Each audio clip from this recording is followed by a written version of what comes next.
नमस्कार, माझं नाव आहे दीपक आणि तुमच्या सगळ्यांचं माझ्या यूट्यूब चॅनलमध्ये खूप स्वागत आहे. मी सध्या आहे विदर्भातील बुलढाणा जिल्ह्यातील लोणारमध्ये. लोणार हे ऐतिहासिक गाव आहे.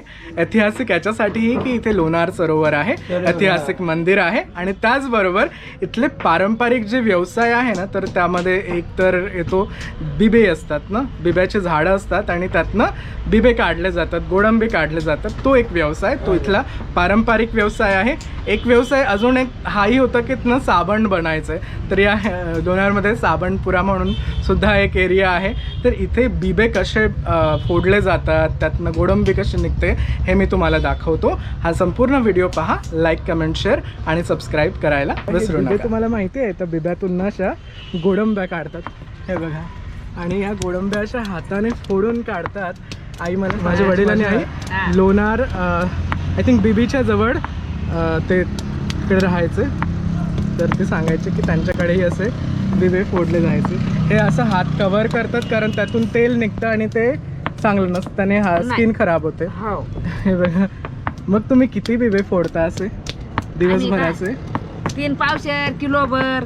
लवकर बस. आणि हे झाडं आपल्याचकडे आहे, लोणारमध्ये आहेत हे झाडं? हा, वावर आहे ना तिकडे बी ना. हे बघा, ताजे ताजे बिबे आहेत. आणि या ताई आहेत सगळ्या. माझी आई मला सांगायची आणि आज मी प्रत्यक्ष पाहिलं की ते बिबे कसे फोडतात म्हणून. हे बघा, या ताई पण फोडत आहेत. मग असे मशीन वगैरे नसते बिबे फोडण्याची? नाही निघत, याची मशीन निघत नाही. जातं ना मग मशीन बी निघली तर. बघा, खूप सुंदर. आणि मग किती रुपये किलोनी विकतात हे? आपल्याला 800 रुपये किलो. हे तुम्हाला विकाले आम्हाला रोज 300 रुपये. 300 रुपये रोज म्हणजे किती? किलोभर फोडली तवा. हो, अच्छा. 300 आम्हाला. तवा 300 आम्हाला. हा इथला पारंपरिक व्यवसाय आहे ना. चला बघा, खूप सुंदर ते काम करत आहेत. आणि कधी पाहिलं का तुम्ही असं बिबे फोडताना? आमच्याकडे लोणारमध्ये किंवा सिंदखेड राजा, देऊळगाव राजा या भागामध्ये असं बिब्यांचं झाडं आहे, त्याला बिबे येतात आणि मग बिब्यांचे फूल पण येतात ना. ही बी असते? हा, ही बी असते. अच्छा. हे फुल असते. हे फुल आहे. हे फूल आहे त्याचं. त्याला हे असं करणं लागतं. हा, ते फूल खातात ना त्याचं. आणि तो बिबा, ह्या सगळ्या चुली स्वरूप दिसत आहे ना तुम्हाला, इथे बिबे फोडले जातात. तर हे त्यांच्या जागा आहे. याला ना आपण मावशींना विचारूया की याला काय म्हणतात म्हणून. तर नमस्कार मावशी, हे जे जागा आहे जिथे बिबे फोडतात त्याला काय म्हणतात? कामटा म्हणतात, गोरफडे म्हणतात. कामटा म्हणतो, तुम्ही तिकडचे गोरफडे कामटा म्हणतात, आम्ही गोरफडे म्हणतो. अच्छा. आणि यात बिबे फोडले जातात है ना? हे गोटी फोडे याची. अच्छा. तर मावशी, हे जेव्हा बिबे तुम्ही फोडता तेव्हा हाताला तर बांधून घेता, आता सध्या तर ते ड्रायच आहे म्हणून फोडतात तुम्ही. तर मला सांगा, हे जेव्हा तुम्ही बांधून वगैरे फोडता आणि सपोज याचं तेल उडलं, तेल असतं ना त्याच्यामध्ये बिब्यामध्ये, तर मग काय होतं नेमकं? जखम होतात, हाताला लागतं. काळे बोर होते, असं असं काळं बोर होतं. हाताचं हे त्वचा खराब होतं, व्याधी होतात. ओ अच्छा. तर इकडे आणखी एक मावशी आहेत, त्या बिबे फोडत आहेत.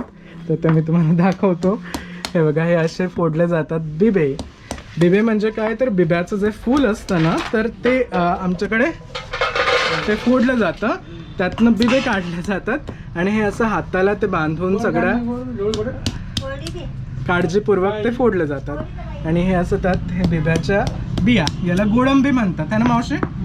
गोडंबी. मग हे सगळे हे जे बिबे असतात, बिब्याचे फुलं, ते कधी आणता तुम्ही? आज आता उद्या येतील. मग व्यापारी लोक तुम्हाला आणून देतात? ओरिसा एमपीचा माल येते. अच्छा. मग आपल्या पण तर लोणार आणि आसपासच्या भागात नाही येत जास्त. आणि आता हे जे बिबे फोडले जातात, तर हे बघा, ते असं ठेवतात आणि हे ऑलरेडी सुकलेलेच असतात. वाळल्याशिवाय उडत नाही ते. बरोबर, वाळल्याशिवाय उडत नाही ते. बोलले कुठे. मग याच्यात काही दुसरे नाही मिळत म्हणजे असं आता हाताला एवढे कपडे बांधून तुम्हाला बदला लागतात ते? मग असं काही टेक्नॉलॉजी नाही आहे काका की मशीन वगैरे की? आले होते मशीन घेऊ, ते उपलब्ध नाही. एक फोडो असतो, 10 गोटे होतात. आणले गोटे आणले. मग काका, या व्यवसायामध्ये नफा आहे की कसं आहे? म्हणजे नफा आहे, बिगर नफा नाही नाही तसं नाही. आता एवढं कष्ट करून आपल्याला हे फोडावं लागतं, मग त्यानंतर. अच्छा. अच्छा, आणि अर्धा किलो झाली तर 150 पावशेर झाली. मग तुम्ही दिवसाला किती फोडता जसं मावशी? बनावलं त्याच्यावर उधळं द्यायला लागतं त्याने. अच्छा. किती वडा पाव वर भरा असं मग 4 छटाक भरा. आता मला तर एक पण फोडता नाही येणार पण मावशी याच्यामध्ये एकदम ते ऍडव्हान्स आहेत तर भरपूर असे फोडते. तुम्ही किती फोडता दिवसाला मावशी? अर्धा किलो झाली पावशेर. किलो. गाव फिरायचा तर आपल्याकडचे जे बिबे फोडले जातात मग गोडंबी निघते, मग हे कुठे कुठे जातात? ते लोक पेपर येतात घेऊन जातात. व्यापारी येतात, घेऊन जळगावचे, घेऊन जातात. औरंगाबादचे. जळगावचे येतात, पुन्हा खामगावचे, चांदवडचे, औरंगाबादचे. मोठमोठ्या शहरांमध्ये घेऊन जातात. हा. ते येतात घेऊन आपल्या इथे जातात. येतात कुठे व्यापारी? आमच्या इथे नाही येत. आमच्या इथे येतच नाही व्यापारी. मग तिकडचे नेऊन खेड्यापाडे. देतात, नेऊन मग तुम्हाला ऑर्डर कसे देतात ते ती येतात? वाटर मग तिथे गोट्यालाच घेऊन जातो ना. त्यालाच हो. खंडून द्यायची. ते नेऊन देऊन घालतो मग तो कामगार. नेऊन देतो. हा. मग ते ते नेऊन नेतात ना, देतात. जळगावला नेतो, कोण औरंगाबाद औरंगाबादला नेतो, जालन्याला नेतो, वेगवेगळे. खामगावला नेतात, कामगार जालन्यात असतात. नेतात. मुंबई लोक जातात ते. नाही ते तर अगदी महाराष्ट्रभर आणि त्याच्या बाहेरही जात असेल कारण हे लोक कमी आहेत जे फोडतात. आता खरं आता सध्या इकडचं प्रोडक्शन कमी आहे म्हणून हे जे बिबे आहेत हे मध्य प्रदेशातूनही इकडे येतात आणि त्या भागात हे फोडतच नाहीत. खरं तर ते फोडण्यासाठी आपल्याकडे महाराष्ट्रामध्येच अशा माऊली आहेत त्या जे फोडतात हे सगळं आणि त्यातनं तुमच्यासाठी हे ड्रायफ्रूट काढतात. तर खरंच एक खूप काय म्हणतात त्याला महत्त्वपूर्ण काम, अवघड काम आहे हे. लय कष्ट करायला लागतं कष्ट याच्यामध्ये. करावे लागतात. मग अशी अवघड काम आहे. आता ही बाई बसली फोडायला सोमवार असो काय आणि खरं तर तुमचं तर नाही नाही दिसत आहेत ते आम्ही त्यांच्यावर तर कष्ट करणारी बाई आहे हे खरं खरं आज लंगडी आहे चालले ती बाईने. हो. आणि तुमचा प्रामुख्याने हाच व्यवसाय आहे, शेती वगैरे शेती नाही आम्हाला ती. याच्यावरच पोट त्याच्यावर चालतं. पोट त्याच्यावर पोट भरा. आता पण आहे 2 एकर 4 एकर. हम्म. आम्ही निरभूमी नाही आम्ही. हा नाही पण आज पारंपरिक व्यवसाय तर आता जर शेतकरी शेतीच हा, मोस्टली शेतकरी करतात ना. ते शेती. बी करतात. हे आपले नाही, धंदे. ते बी फोडतात. नाही नाही सगळेच फोडतात पण जसं आता आपला पिढ्यानपिढ्यांचा व्यवसाय तर आपण तोच जास्त. फोडतात. आम्हाला शेतीच नाही आम्ही याच्यावरच आहे आमचं. काही नोकरी लागली मग ते फोडत याच्यावरच आहे नाही. आम्ही. बरोबर. हे आहेत ते बिबे. तर मावशी आज आता हा जो व्यवसाय आहे बिबे फोडण्याचा व्यवसाय आहे त्यासाठी तुम्ही एवढे कष्ट घेता. मला सांगा की मग याच्यातून काही नफा आणि मिळतो का? आणि मग नफा मिळतो ना, नफा पुन्हा बाकी मिळायचं. होतं, सातलाखीची गोष्ट राहते. टाइम आला तर 800 रुपये किलो इकते, नाही तर मग 600 वर येऊन जाते. मग गाठा बी येतो. गाठा बी येतो. गाठाच्या भावामध्ये भरून घालणं असे लागतं. रेग्युलर भाव नाही राहत ना माझे. रेग्युलर भाव नाही राहत त्याचा. काजू आणि बदाम मग सारखे ते भाव. मशीन तुम्ही यूज नाही करत है ना? नाही ना, आणले होते. हाताने. हातानच फोडतो. त्याला गोटा याचा गाडीचा गोटा पाहिजे. ते बी बरोबर पण घडवून. आता सगळे हे लोक येतात घेऊन येतात हे बिबे आणि मग तुम्ही फोडता. हा. पण खूप जुन्या काळात तर तुम्हीच लोक हा, जुन्या शेतामध्ये त्या शेतामध्ये आमच्या पिढ्यात गेल्या त्याच्यावर म्हाताऱ्या मरून गेल्या. हो ना. चौथी पिढी आली आमच्या वाली. तरी हे अच्छा. सुटत नाही आम्हाला पोट भरासाठी करणंच लागतं आम्हाला. शेतीबाडी नाही काय नाही आहे ना, त्याच्यावर हे पोट भरणं लागतं. काय करा अच्छा. आणि गाठा आला तर घरातून घाला. आता लोणारमध्ये किती परिवार आहेत जे हे व्यवसाय करतात? हा जास्त आहे. जास्त नाही. असली परिवार देत. आणि चिखलीमध्ये आहे मग है ना? हा, वानखेडा. भानखेड आहे, बोरं आहे, साजूनाला आहे, जानेफळ आहे, भारत आहे, खूप गाव आहे. लोकं. वाड, सैलानी. मी काय म्हणतो जेव्हा तुम्ही या एरियातून जाणार ना actually I am requesting everyone जेही लोणार सरोवर पाहण्यासाठी येतात किंवा या भागातून तुम्ही जर जात असणार तर इकडे नक्की या. अगदी हे आय थिंक पोलीस स्टेशनच्या समोरचंच एरिया आणि तुम्हाला अगदी दिसूनच जाईल प्रत्येकांच्या इकडे या भागात त्यांच्या घरांच्या समोर बिबे फोडण्यासाठीचे ते केलेले असतात. तर तुम्ही मग या भागात या आणि हे इथनं हे बिबे विकत घेऊन जा कारण याच्यासाठी खूप मेहनतही लागते. आणि मग तुम्हाला जर माहिती असणार तर बिबे खाण्यासाठी किती चविष्ट आहेत किंवा ड्रायफ्रूटमधलं हे एक रिच ड्रायफ्रूट आहे. तेव्हा तुम्ही या भागात येत असणार तर नक्की यांच्याकडून हे सगळ्या वस्तू. तर हा जो पारंपरिक व्यवसाय आहे बिबे फोडण्याचा किंवा त्यातनं अशी गोडंबी काढण्या. खरं ही गोडंबी एवढी चांगली आहे ना मी आता गोडंबीच खातो आहे. It's amazing. म्हणजे याला कष्ट लागतात पण खूप चांगले लागते. तर हा जो व्यवसाय आहे बिबे काढण्याचा किंवा बिब्याच्या गोडंबी तयार करण्याचा तर हा इथला जो वाल्मिकी समाज आहे त्या समाजाचे लोक प्रामुख्याने हा व्यवसाय करतात. आणि तुम्हाला लोणारच्या अनेक घरांच्या समोर असे बिबे फोडण्याचे जे त्यांना केलेले असतात कामठे काय कामटे असे असे दिसतात, कामटे दिसतात तुम्हाला. आणि मग प्रश्न पडतो की काय आहे. आणि मग मी त्यांना धार मंदिराकडे मी जेव्हा जात होतो तेव्हा मी या भागात आलो आणि मग म्हटलं आपण हे दाखवूया अगदी सुंदर असं. आणि मग सगळं हे मी तुम्हाला दाखव. आणि मी जाता जाताना ताईंकडून हे कोळंबी विकत सुद्धा घेतो आहे, कारण ते एकदम फ्रेश ताजी अशी कोळंबी फोडली आहे त्यांनी. हां, आणि ते देतात. याच्यामध्ये आहे मी एक पाव घेऊन घेतो ना. हे बघा हे राईट.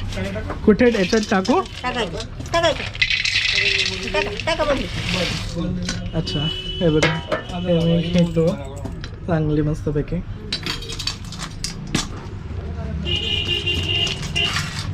म्हटलं आपण घरी जातोय तर जाता जाता कोळंबी घेऊया विकत छानपैकी. हो आणि खूप चांगले लागते सवयीने. हे ताई आहेत, म्हणजे इथे बरेच घरं आहेत आणि याच एरियात नाही तर वेगवेगळ्या एरियांमध्ये मोस्टली इथेच आहे ना, मागे पण आहे. अच्छा, तर चला आता आपण कोळंबी घेऊया आणि घरी जाऊया.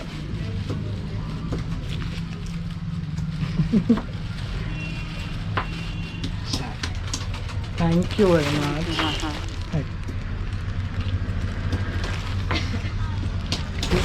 जेव्हा बिबे येतात ना ते तेव्हा सुकवण्यासाठी ठेवतात. तर याच्यात बघा पोतळीमध्ये आहे किंवा इकडे हे बिबे ठेवलेले आहेत बघा सुकवण्यासाठी. अरे हे कबूतर तुम्ही वागवले आहेत, पाळले आहेत? हो काका, मला ना तेल दाखवणार. हे आहे ना काका तेल? आणि हे जाडलं तुम्ही, हे का जाडत आहात? भरून हे बघा हे भरपूर जातात, पठाणकोट जात आहे. अच्छा, 2 क्विंटल. आता इकडनं ना हे ॲक्च्युली पोलीस स्टेशन आहे लोणारचं आणि अगदी समोरच्या साईडनं इथे तुम्हाला हे सगळे परिवार दिसतील ज्यांच्याकडे तुम्हाला असं बिबे मिळतील आणि लाईव्ह तुमच्यासमोर ते फोडल्या जातील आणि तुम्हाला ते देतील सुद्धा आनंदाने. अच्छा, विकत घ्या सगळे येऊन. तेल आहे, बिब्यांचंच तेल आहे. हे असं डांबर सारखंच दिसतं ना, काळ्या रंगाचं आहे भरपूर. अच्छा, आणि मग हे का जाडलं आता? तेल खाली पडतंय. हो, आणि कसं काढलं जातं ते मटक्यामध्ये? हे उकरायचं आणि काढून घ्यायचं. त्यात मधात मटकं ठेवलेलं आहे, त्यात ते तेल जातं खाली जमिनीत काढलेलं. अच्छा, हे प्रोसेसच चालू आहे बघा. हे तेल काढण्याची प्रोसेस आहे. वर ते जाडले जातात आणि खाली त्याचं तेल पडतं. बिब्याचं तेल काढतात. अच्छा, हे बघा. आणि हे बिबे ह्याला जसे खाण्यापिण्याचे हे आहेत तसे याला ना घरामध्ये पण ठेवलं जातं. ते काय काय वेगवेगळे डाळीमध्ये टाकतात, डाळींमध्ये टाकतात. पसली झाली की फोडून बारीक जरा करायचं. हे फोडच मोडलं, हां हे नाकण, हां ते चुन्यामध्ये ठेचायचं खायच्या. हां, हे बिबा हे ते चेचून खायला गिळून घ्यायचं. त्याच्यातून काही पसली झाली तुम्हाला आणि त्याचा हाताला काही लागलं तर चटका देतात. चटका देतात, पायाले सरका देतात. हे असं खुरप्यानं फोडतात का? अच्छा, दगडानंच फोडतात ते, असं काढतात है ना खुरप्याने. हे असे दगड अवजारं आहेत ते. हे दगडाने फोडतात. हां, हे हेच फोडतात ते. मोस्ट ऑफ द टाइम्स यानेच फोडतात. गाडीचाच दगड पाहिजे, दुसरं दगड नाही झालं. अच्छा, कशाचा दगड आहे हा? गारीचा. गारीचा. गार. हां, गार. हां, गारी. दगड नाही, गारीच पाहिजे. तर मादनकर काका आणि काकू आहेत आणि त्यांनी भरपूर माहिती दिली मला. हे सगळे घरं पण दाखवले जिथे हे सगळं बिबे हे केले जातात. तर तुमच्या दोघांचेही खूप खूप धन्यवाद. धन्यवाद मावशी. कारण आता खरं तर मला तर हे माहितीच नव्हतं, पण तुमच्याकडून हे सगळी माहिती मिळाली म्हणून खरं तर मी हे पाहू शकलो. तुमच्या दोघांचेही खूप खूप आभार. थँक्यू. तर आपण लोणारचा पारंपरिक व्यवसाय अर्थात बिबे फोडण्याचा व्यवसाय पाहिला. अर्थात हे बिबे कसे फोडले जातात किंवा त्यात काय काय असतं हे सगळं मी दाखवण्याचा प्रयत्न केला आहे. तुम्ही लोणारमध्ये कधी आलात तर इथनं बिबे नक्की विकत घ्या, अर्थात बिब्या गोडंबी नक्की विकत घ्या. मी इथे कसं पोहोचलो तर माझ्या आई, माझे वडिलांचं जेव्हा शिक्षक होते गव्हर्मेंट आय थिंक ते देऊळगाव कोड या गावी जेव्हा शिकवायचे माझे वडील, तेव्हा माझी आई तिकडेच राहायची त्यांच्यासोबत. तर तिथे हा व्यवसाय प्रामुख्याने केला जायचा. तर ते 1979-80 या आसपास तिकडे होते. पहिल्यांदा त्यांची पोस्टिंग तिकडेच झाली होती. तोही मी व्हिडिओ दाखवला आहे, ती देऊळगाव कोडची शाळा. आणि तेच मला आठवलं की आईने सांगितलं होतं की तिकडेही एक मावशी होत्या ज्या बिबे फोडायच्या आणि त्या आईला त्या द्यायच्या. तर म्हणून मी लोणारमध्ये जेव्हा आलो, धार मंदिराकडे जाताना इकडे हा जो व्यवसाय आहे, बिबे फोडले जातात, तर म्हटलं आपण हे सगळं तुमच्या सगळ्यांना दाखवावं. हा इथला पारंपरिक व्यवसाय आहे जो मी काही अंशी तुम्हाला दाखवण्याचा प्रयत्न केला की कसा होतो. मला खात्री आहे की तुम्हाला यातून थोडी माहिती मिळाली असणार. आय होप तुम्हाला हा व्हिडिओ आवडला असेल. आवडल्यास लाईक, कमेंट, शेअर आणि सबस्क्राईब करायला नक्की विसरू नका. आणि आपण भेटूया एका नवीन ठिकाणी, नवीन जागेसोबत. तोपर्यंत thank you very much for watching this video. Bye, take care.